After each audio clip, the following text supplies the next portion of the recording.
और अब आपको दिखाते हैं केंद्रीय मंत्री गजेंद्र सिंह शेखावत के साथ ये पूरी बातचीत। वैसे तो सर ने बहुत सारी बातें शेखावत सर के बारे में बताई, लेकिन इनकी सबसे खास बात यह है कि बिल्कुल जमीन से जुड़े नेता हैं। आमतौर पर नेताओं की अपेक्षाएं होती है जब राजनीति में उतरते हैं, लेकिन सर की अपेक्षाएं नहीं होती। बगैर अपेक्षाओं के काम करने वाले कार्यकर्ता के तौर पर शेखावत जी को जाना जाता है। एक बार जोरदार तालियां एक ऐसे नेता के लिए जो बिल्कुल जमीन से जुड़े हैं, जिनके घर पर लोग आ सकते हैं, उनको खाना भी मिलता है और पूरा सम्मान भी। और यही हर जो जनता है वो और जो कार्यकर्ता है वो एक्सपेक्ट करता है किसी भी नेता से। तो एक बार फिर से मैं चाहूंगी तालियों के साथ स्वागत हो। जोश आप लोगों का हाई रहे, क्योंकि इतने एनर्जेटिक लीडर हमारे साथ में, तो आप लोगों की एनर्जी भी बनी रहनी चाहिए।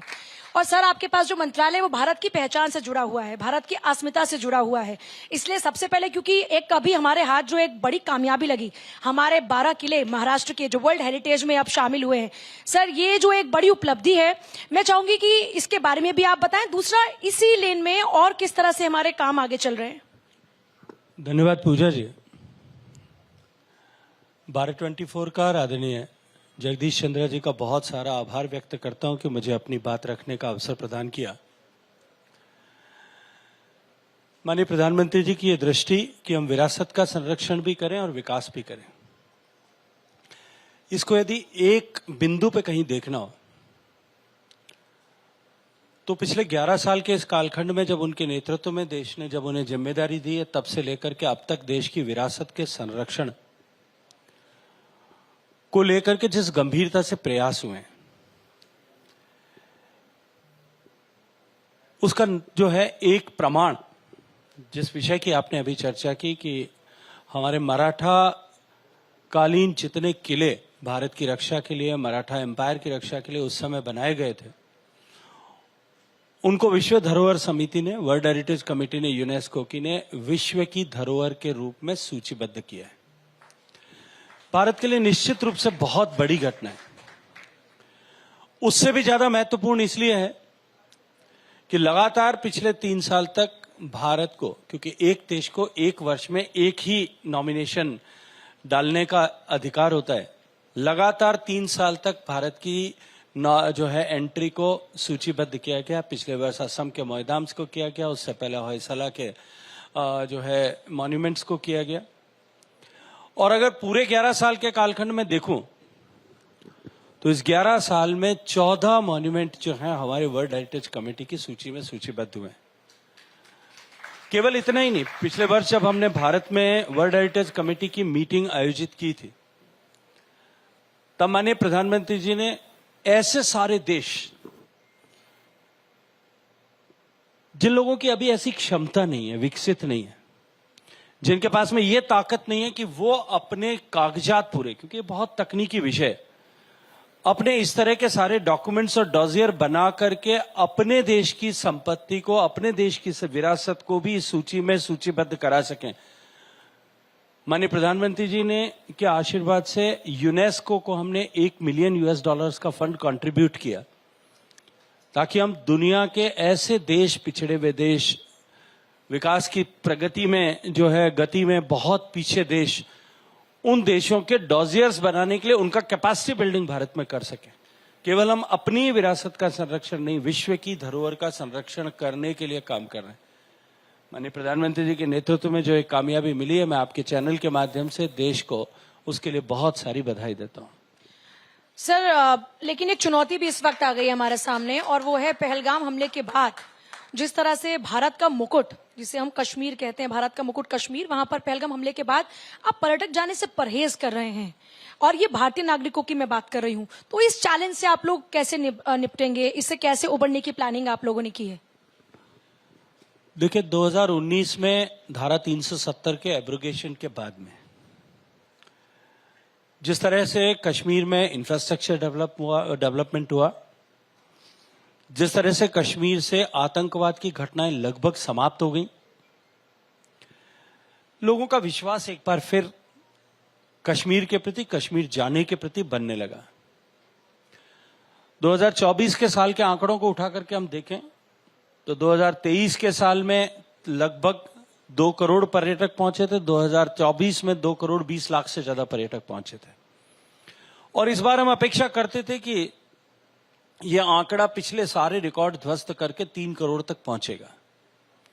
इन 5 साल के कालखंड में कश्मीर में टूरिज्म इंफ्रास्ट्रक्चर पर भी बहुत सारा काम हुआ। हजारों की संख्या में नए होटलों के कमरे बने। आपको जानकर के आश्चर्य होगा आपके दर्शकों को कि पहलगाम, केवल पहलगाम डेस्टिनेशन पर लगभग 15,000 होटल रूम्स हैं और उसमें से 70% रूम्स जो हैं पिछले इस 5 साल के कालखंड में कश्मीर के लोगों ने निवेश करके बनाए थे। यदि केवल कश्मीर की बात करूं, मैं अभी कश्मीर में था, मेरी कश्मीर के एलजी से बात हो रही थी। एलजी साहब मुझे बता रहे थे कि पिछले 5 साल के इस कालखंड में, 5-6 साल के कालखंड में, 2019 के बाद में कश्मीर में लगभग 4,000 से ज्यादा नए होटल्स बने।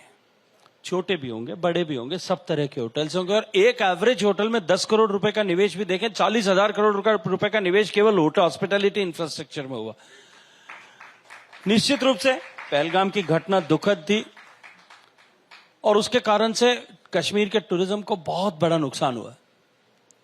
लेकिन हमने जिस तरह से समन्वित प्रयास किए, राज्य सरकार के साथ में प्रयास किए, कॉन्फिडेंस बिल्डिंग के लिए डिफरेंट टाइप की एक्सरसाइजेस की। मैं खुद पहलगाम गया, उस पूरे क्षेत्र में गया। उसके बाद हमने वहां पे मीटिंग्स आयोजित की। देश के विभिन्न मंत्रालयों ने वहां अपनी कोई सरकारी बैठकें, शासकीय बैठकें आयोजित की। बहुत सारी पार्लियामेंट्री कमिटीज वहां गई। अभी जब मैं आज से लगभग 10-12 दिन पहले जब कश्मीर में था, तब पहलगाम में उस दिन मैं खुशी के साथ साझा करता हूं, हम उस बेंचमार्क लेवल तक बेशक न पहुंचे होंगे, लेकिन उस दिन पहलगाम में एक भी होटल का रूम अवेलेबल नहीं था। और मैं ये मानता हूं कि इस महीने के अंत तक जाते जाते जो कुछ नुकसान हुआ है उसको अगर हम पीछे छोड़ दें तो मंथ ऑन मंथ बेसिस पर वापस हम उसी कामयाबी को, उसी मुकाम को हासिल करने में कामयाब हो जाएंगे। देखिए, बहुत बड़ी अचीवमेंट है सर। भारत की अगर खूबसूरती की बात करते हैं, अगर दुनिया के अलग अलग देशों के पहाड़ों को मिलाएं, नदियों को मिलाएं, समुद्र को मिलाएं, तो हर वो खूबसूरती मुझे लगता है कि हमारे भारत के हर कोने में मिल जाती है। लेकिन फिर भी लोग सिर्फ फॉरेन जाने की अपेक्षा ज्यादा रखते हैं इंस्टेड ऑफ भारत को एक्सप्लोर करने के। इस दिशा में आपका मंत्रालय सर किस तरीके से काम कर रहा है ताकि लोग विदेशों में ना जाएं, पहले अपने भारत को एक्सप्लोर कर लें, यहाँ की इतनी खूबसूरती को पहले निहार लें, उसके बाद जाएं दूसरे देशों में। तालियां बजाकर इस सवाल के लिए आप सर के पास चलिएगा। देखिए, माननीय प्रधानमंत्री जी ने इस दिशा में अनेक तरह के प्रयास किए। जब कभी भी, जहां कहीं भी कोई अवसर रहा और जिन प्लेटफॉर्म्स पर उनको बात करने का मौका इस विषय से संबद्ध मिलता है, मन की बात से लेकर के पब्लिक प्लेटफॉर्म्स तक, सब जगह उन्होंने इस बात को कहा।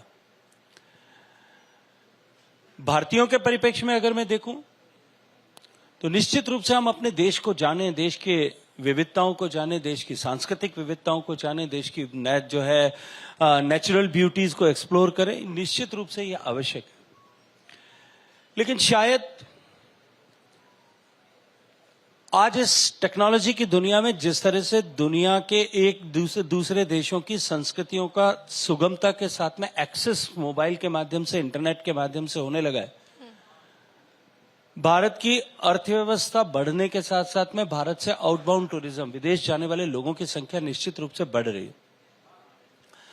उसमें अनेक तरह के कारण भी है। भारत में जब से माननीय प्रधानमंत्री जी के नेतृत्व में लगातार आर्थिक प्रगति जिस दृष्टिकोण से हुई, सरकार की योजनाओं के चलते हुए, जिस तरह से सरकार की योजनाओं को धरातल पर इंप्लीमेंट किया गया, उसके चलते हुए जिस तरह से देश में लगभग 30 करोड़ लोग गरीबी की रेखा से बाहर आकर के मध्यम वर्ग का जीवन जीने लगे, तो भारत का डोमेस्टिक टूरिज्म बहुत तेज गति के साथ में बढ़ा। जिस गति के साथ में टूरिज्म बढ़ा, या मैं कहूं कि टूरिज्म ब्लास्ट हुआ, डोमेस्टिक टूरिज्म, उस गति के साथ में टूरिज्म इंफ्रास्ट्रक्चर जो है, स्पेशली जो हाई एंड टूरिज्म इंफ्रास्ट्रक्चर था, वो नहीं बन पाया, क्योंकि उसका अपना एक गेस्टेशन पीरियड है। एक होटल बनने के लिए जमीन से लेकर के होटल बन करके पूरा होने तक जो है, इसमें 3-4 साल का समय लगता है। उसके कारण से डिमांड एंड सप्लाई का जो मिसमैच हुआ, और उस मिसमैच के चलते हुए cost of living in the star hotels जो है हिंदुस्तान में बढ़ गई। उसके बढ़ने के चलते हुए जो है वो लोगों के पास में ये दूसरा ऑप्शन कि हम उतनी ही कीमत में या उससे कुछ कम कीमत में या कुछ अधिक कीमत में हम दुनिया के दूसरे देश में जाकर के आ सकते हैं, भारत में तो हम कभी भी चले जाएंगे, ये रुचि लोगों की पैदा हुई है। लेकिन मैं फिर कहूंगा, आपके चैनल के माध्यम से दर्शकों को कहूंगा कि आइए हमारे देश को जानें, देखें India is incredible, India is beautiful. लेकिन उसके साथ साथ में दुनिया के दूसरे देशों के लोग भारत में आए, उस दृष्टिकोण से भी हम काम कर रहे हैं। हमने इनक्रेडिबल इंडिया की जो हमारी वेबसाइट थी उसको पूरी तरह से रिवैम्प किया और हम इनक्रेडिबल इंडिया से आगे बढ़कर के इनएविटेबल इंडिया की तरफ जा रहे हैं, उस दृष्टिकोण से कि भारत जो है उसको टाला नहीं जा सकता, आपको आना ही पड़ेगा भारत। और इस तरह से टूरिज्म इंफ्रास्ट्रक्चर के डेवलपमेंट पे जो हम काम कर रहे हैं, माननीय प्रधानमंत्री जी के नेतृत्व में हमने देश के टूरिस्ट डेस्टिनेशंस के एक्सपीरियंस को अपलिफ्ट करने के लिए काम किया है विभिन्न योजनाओं के माध्यम से। स्वदेश दर्शन की योजना, स्वदेश दर्शन 2 की योजना जो है, प्रसाद की स्कीम और उसके बाद में स्पेशल इंसेंटिव स्कीम के माध्यम से जिस तरह से हमने टूरिज्म इंफ्रास्ट्रक्चर को बढ़ाया और इसके आगे बढ़कर के पिछले बजट में माननीय प्रधानमंत्री जी के मार्गदर्शन से आदरणीय वित्त मंत्री जी ने जो प्रस्तुत किया कि हम 50 आइकॉनिक डेस्टिनेशंस बनाएंगे। और आइकॉनिक डेस्टिनेशन की जब बात करते हैं, जो चर्चा करते हुए नीति आयोग की मीटिंग में प्रधानमंत्री जी ने कहा, वो ये था कि हम ग्लोबल स्टैंडर्ड का डेस्टिनेशन कम से कम एक राज्य में एक ऐसा बनाएं।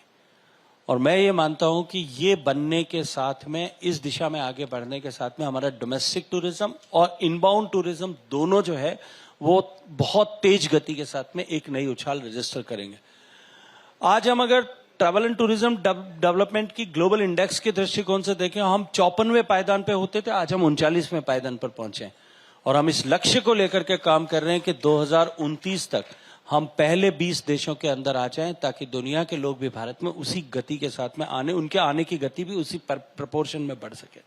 वैसे तो सर डिटेल में आपने जानकारी दी, लेकिन मुझे ये भी जानकारी मिली कि अलग अलग राज्यों में अलग अलग स्पॉट्स, जैसे 15 से 20 स्पॉट्स आप लोगों ने तय किया है कि उनको एस्टैब्लिश किया जाएगा, ताकि टूरिज्म के लिहाज से वहां पर काफी सारी अपॉर्चुनिटीज बढ़े। जो लोग नौकरियां मांगते हैं वो खुद नौकरियां देने के काबिल हो जाएं। तो इसको अगर देखा जाए तो मतलब बहुत सारे उसमें नौकरियां का मैटर भी आ जाता है, उसमें टूरिज्म का मैटर भी आ जाता है, स्पिरिचुअल टूरिज्म का मैटर भी आ जाता है। इसे आप किस तरह से आगे बढ़ा रहे हैं? मैं चाहूंगी कि थोड़ा डिटेल में आप बताएं ताकि लोगों को पता हो अपने स्टेट के बारे में। देखिए, हमारे संविधान की प्रदत्त व्यवस्था के अनुरूप प्रारंभिक रूप से, प्राथमिक रूप से टूरिज्म जो है वो राज्य का विषय है। और मेरा इस सेक्टर के साथ में प्रत्यक्ष राजनीतिक क्षेत्र में आने से पुराना जुड़ाव है। लगभग 30 साल से ज्यादा मेरा अनुभव है पर्यटन के क्षेत्र में काम करने का, हॉस्पिटैलिटी इंडस्ट्री के साथ में काम करने का। दुनिया भर के ट्रैवल एंड टूरिज्म शोज में जाने का अवसर भी मुझे पिछले 3 दशक में अनेक बार मिला है। एक एंटरप्रेन्योर के नाते भी मिला है, एक व्यवसायी के नाते भी मिला है, एक सांसद के नाते भी मिला है और मंत्री के नाते भी मिला है। जो एंथुसियाज्म, जिस लेवल का एंथुसियाज्म राज्यों में अब टूरिज्म के पोटेंशियल को आइडेंटिफाई करने के बाद में ग्रो करने का बना है, वो मैंने कभी नहीं देखा। जितना कंपटीशन राज्यों के बीच में अपने आप को टूरिस्ट डेस्टिनेशन के रूप में मार्केट करने का बना है, वैसा आपने कभी नहीं देखा। यहां तक कि ऐसे राज्य जिनको टूरिज्म के मानचित्र पे शायद कहीं कोई पहचान नहीं थी, झारखंड जैसे राज्य, छत्तीसगढ़ जैसे राज्य भी एग्रेसिवली, छत्तीसगढ़, झारखंड, बिहार एग्रेसिवली अपने आप को मार्केट कर रहे हैं और ग्लोबल लेवल पे मार्केट में डेस्ट कर रहे हैं। वो कह रहे थे कि आप आइए, शुभ भक्त आइए, हमारे राज्य में आइए। तो आप जो ये कंपटीशन स्टेट्स के बीच में है और जिस तरह से मॉन्यूमेंटल टूरिज्म से टूरिस्ट का जो है वो डेविएशन हो रहा है, कोविड के बाद में जिस तरह से जीवन की तरफ देखने की दृष्टि बदली है और लोग मॉन्यूमेंटल टूरिज्म की बजाय एक्सपीरियंशियल टूरिज्म को जिस तरह से प्राथमिकता देने लगे, मैं ये मानता हूं कि क्योंकि भारत में इतनी विविधताएं हैं, यहाँ बर्फ है, यहाँ पहाड़ है, यहाँ जंगल है, यहाँ जंगली जानवर है, यहाँ समुद्र है, यहाँ रेगिस्तान है, यहाँ इतिहास है, यहाँ और उसके अतिरिक्त जो कुछ भी आप कल्पना कर सकते हैं, एक टूरिस्ट का जो कोई भी इंटरेस्ट होता है, हो सकता है भारत के बुके में, भारत के गुलदस्ते में हर उस आदमी के लिए एक फूल उसकी रुचि के अनुरूप है। इसलिए मैं मानता हूं कि नेचुरली भारत आने वाले समय में इस एक्सपीरियंशियल टूरिज्म की दिशा में एक बहुत बड़ा प्लेयर बनने वाला है। इन सब के साथ साथ में भारत की सांस्कृतिक विविधता, और सांस्कृतिक विविधता की जब मैं बात करता हूं तो उसमें भारत की केवल कला और संस्कृति, नृत्य, गान, गायन, गीत, संगीत, परिधान यही तक सीमित नहीं है, भारत का भोजन भी। ये भी भारत के लिए एक नया अट्रैक्शन बन रहा है, विद इन इंडिया ट्रैवल करने वाले लोगों के लिए भी और बाहर साथ के लोगों को ट्रैवल करने वाले लोगों के लिए भी। आने वाला समय निश्चित रूप से जो लक्ष्य लेकर के हम चलें, आज भारत की अर्थव्यवस्था लगभग 4 ट्रिलियन से कुछ अधिक है और हम दुनिया के चौथे बड़े अर्थव्यवस्था वाले देश हैं।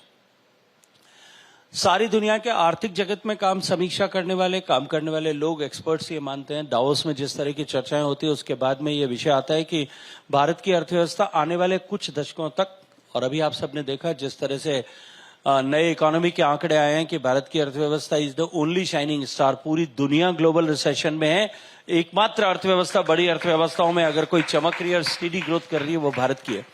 और सब लोग ये मानते हैं कि हर 5 साल भारत की अर्थव्यवस्था जो है, हर 7 साल में 8 साल में भारत की अर्थव्यवस्था दुगनी हो जाएगी।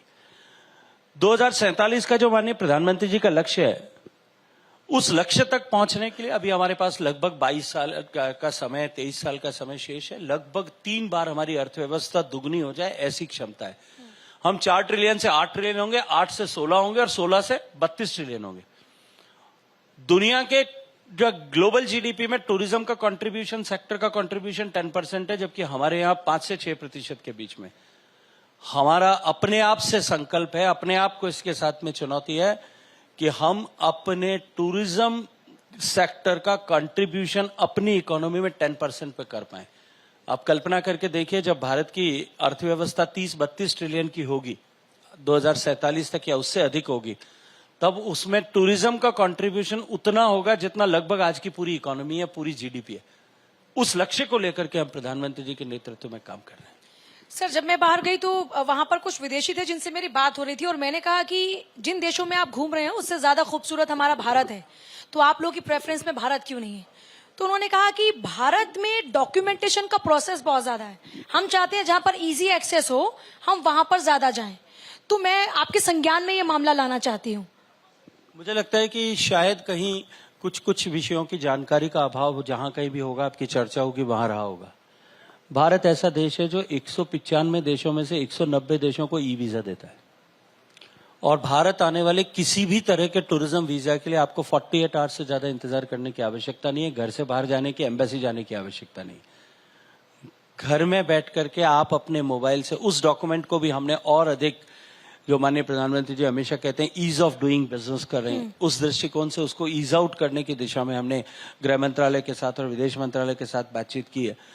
आप सिंपल एक फॉर्म भरे, आदमी पोस्ट करे और उसको 48 आवर्स में ई वीजा उसको मिले और वो जो है अपना आगे जाने का, ट्रैवल का, टूरिज्म का कार्यक्रम तय करे। एविएशन सेक्टर की कुछ चुनौतियां अभी है, लेकिन मैं ये मानता हूं कि जिस तरह के प्रोस्पेक्ट्स एविएशन सेक्टर में दिखाई दे रहे हैं, आज भारत के आकाश में जितने हवाई जहाज कुल उड़ रहे हैं उससे दुगने हवाई जहाज अगले 3-4 साल में भारत के आकाश में आने वाले हैं। चिंता मत करिए, ट्रैफिक जैम नहीं होगा, लेकिन फिर भी उसका जो सबसे बड़ा बेनिफिशियरी अगर कोई सेक्टर होगा तो वो हमारा टूरिज्म सेक्टर होगा।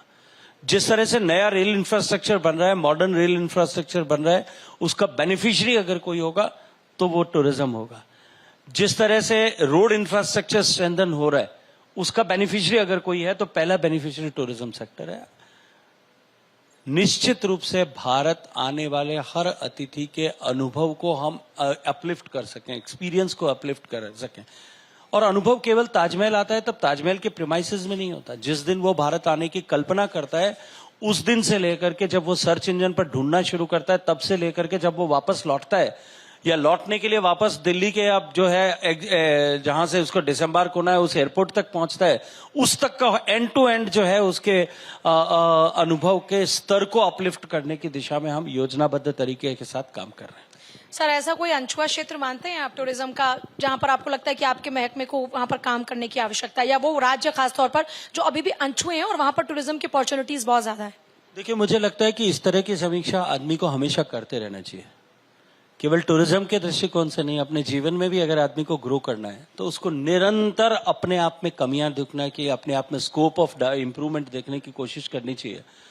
और इसके लिए हम राज्यों के साथ में बैठ करके हर उस विषय को लेकर के, अभी हमने फीडबैक सिस्टम शुरू किया है कि टूरिस्ट जो है वो एयरपोर्ट पे क्यूआर कोड के माध्यम से एक्सेस करके अपना फीडबैक दे सके, डेस्टिनेशन से के एक्सपीरियंस को फीडबैक कर सके, उस सब पे हमने काम करना शुरू किया। इसके साथ ताकि हम अपनी क्वालिटी को, सर्विसेज को इम्प्रूव कर सके। मैं नहीं कहता कि हम सर्वश्रेष्ठ हो गए, हम बेहतरीन हो गए, हमने कोशिश की है कि हम बेहतर अनुभव दे सकें और उसको और अधिक बेहतर बनाने के लिए कंटिन्यूअस इवॉल्व करें, इसके लिए हम काम कर रहे हैं। पर सर, यात्रियों की सुरक्षा एक बड़ा विषय हो जाता है, क्योंकि हमने देखा, हालांकि हम अतुल्य भारत इस तरह के न जाने कितने ही अभियान चला रहे हैं, उसके बावजूद भी हम ऐसे बहुत सारे जो विदेशी यहाँ पर आते हैं, इन्फ्लुएंसर खासतौर पर, वो वीडियो बनाते हैं, उसमें उनके साथ छेड़खानी की काफी सारी तस्वीरें सामने आती है। दूसरा सर, हमारे देश में भी लॉ एंड ऑर्डर को जैसे ओडिशा की बात करें, कोलकाता की बात करें, बिहार की बात करें, रिसेंट केसेस यहाँ पर हैं, तो आपको नहीं लगता कि लॉ एंड ऑर्डर पर हमें और ज्यादा काम करने की आवश्यकता है, ताकि जो यहाँ पर आ रहे हैं उनको पहले से मैसेज हो कि बहुत सेफ है भारत? देखिए, भारत सेफ है, इसमें कहीं कोई किसी तरह का संदेह नहीं है। मैं नहीं कहूंगा कि तुलना करनी चाहिए, एक भी घटना होती है तो हमारे लिए वो शर्मनाक है, लेकिन दुनिया के बड़े बड़े देश जो अपने आप में सबसे बड़े हैं, एक बार उनके भी आंकड़े उठा करके देख लेना चाहिए। ऐसे देश जो अपने आप को बहुत बड़े ट्रैवल डेस्टिनेशन कहते हैं, उनके आंकड़े भी उठा करके देख लेना चाहिए। ऐसा नहीं है कि जब तक हम ऐसे विषयों को बहुत ज्यादा प्रचारित करेंगे तब हम अपने देश का ही नुकसान करेंगे। आपने कभी देखा था, आज से, अब तो मैंने कई दिन से नोटिस नहीं किया, लेकिन पिछले 8-10 साल पहले जब मैं जाता था यूनाइटेड स्टेट्स में, जब ट्रैवल एडवाइजरी में लिखा होता था न्यूयॉर्क सिटी में भी, क्या आप जो है सनसेट के बाद में छोटी गलियों में न जाएं, मेन रोड्स को न छोड़ें। इटली के एयरपोर्ट पे उतरते थे, उससे पहले निकलता था कि आप अपने पासपोर्ट को और अपने कैमरा को अपने शर्ट के अंदर छिपा करके रखें, अभी भी शायद कहीं ना कहीं सूचना मिलती होगी। कभी आपने किसी टीवी चैनल को वहां के को कहते हुए सुना है क्या कि आपके देश में, हमारे देश में जो है वो सुरक्षा की कमी है, सुरक्षा की जो है में किसी तरह की चूक है टूरिस्ट के लिए? हमारे ही यहीं पे टीवी चैनल बैठ करके इस तरह की चर्चाएं सर, यही तो भारत की खूबसूरती और खासियत है कि यहाँ के लोग आलोचना भी करते हैं, वो भी बड़े दमदार तरीके से, और ये आलोचना का जवाब आप जैसे नेता दमदार तरीके से लेकिन देते हैं। ये सारी आलोचनाएं राष्ट्र के हितों के साथ में कुठाराघात करने वाली तो नहीं है। इस बात की समीक्षा और इंट्रोस्पेक्शन मुझे लगता है कि आप सबको भी करना चाहिए। चलिए सर, आखिर में एक सवाल पूछना चाहूंगी आपसे, राजस्थान की सरकार को कितने नंबर देते हैं, कि किस तरह से काम कर रही है, कैसी परफॉर्मेंस है राजस्थान? अगर मुझे 10 में से 11 नंबर देने की अनुमति देंगे तो मैं 12 दे दूंगा। चलिए सर, बहुत बहुत शुक्रिया इस पूरी बातचीत के लिए। तो देखिए, शेखावत जी से हमारी बातचीत रही। मुझे लगता है कि आप बहुत सारे लोग ये जान पाए होंगे कि भारत का टूरिज्म, भारत की संस्कृति का विस्तार कैसे हो रहा है, और इसके लिए जोरदार तालियों के साथ हम इस इंटरव्यू को खत्म करेंगे। थोड़ा एनर्जी लेवल हाई होना चाहिए। सबने इतना बेबाक तरीके से आप लोगों को जवाब दिया, बहुत बहुत शुक्रिया सर।